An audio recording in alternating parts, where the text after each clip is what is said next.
नमस्कार. सी न्यूजमध्ये आपलं सहर्ष स्वागत. पाहुयात आजच्या ठळक घडामोडी. मिरजेत रात्रीच्या सुमारास कोयत्याने हल्ला, तरुण गंभीर जखमी, प्रकृती चिंताजनक.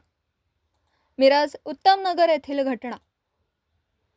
मिरज शहरातील एसटी वर्कशॉप समोर असलेल्या पूर्वा हॉटेलजवळ रविवारी रात्री सुमारे 11च्या सुमारास एका तरुणावर कोयत्याने हल्ला करण्यात आल्याची धक्कादायक घटना घडली. या हल्ल्यात तरुण गंभीर जखमी झाला असून शहरात खळबळ उडाली. पोलिसांकडून मिळालेल्या माहितीनुसार जखमी तरुणाचं नाव मुकेश रावसाहेब धरणागर, वय वर्ष 29, राहणार कराड असं असून तो सध्या मिरज येथील उत्तमनगर परिसरात वास्तव्यास होता. रविवारी रात्री 11च्या सुमारास अज्ञात 2 ते 3 तरुणांनी त्याच्यावर अचानक पाठीमागून हल्ला केला.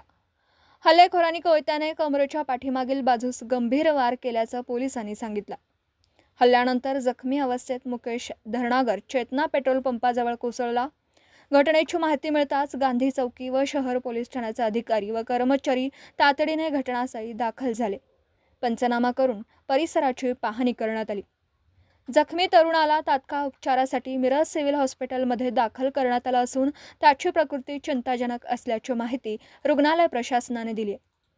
दरम्यान हल्लेखोरांचा शोध घेण्यासाठी पूर्वा हॉटेल व चेतना पेट्रोल पंप परिसरातील सीसीटीव्ही फुटेज तपासण्याचं काम शहर पोलीस व गांधी चौकी पोलिसांकडून सुरू आहे. या प्रकरणाचा पुढील तपास पोलीस करत असून हल्ल्याचे नेमके कारण अद्याप स्पष्ट झालेलं नाही.